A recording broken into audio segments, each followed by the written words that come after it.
नमस्कार. आज बैलगाडा शर्यत होती म्हणून तुमचा भाऊ आज भावांना घेऊन गेला शर्यत पाहण्यासाठी. इथे आणले. कसं वाटतंय प्रशिक भाऊ तुम्हाला? एवढे लागले आणि आजारी काय वाटतं तुम्हाला प्रमोद सर? सिद्धार्थ भाऊ तुम्ही इथे आलात, तुम्हाला कसं वाटतंय? खूप छान वाटतंय, अतिशय आनंद होतो मनाला.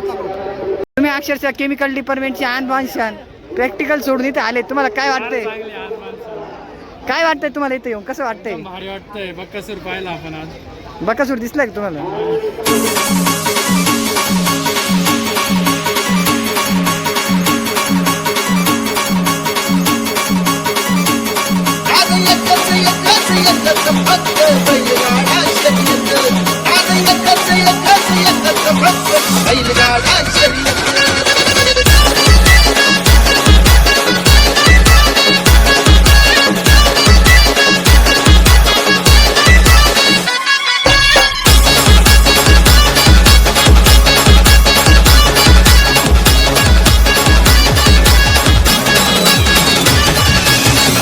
Shake.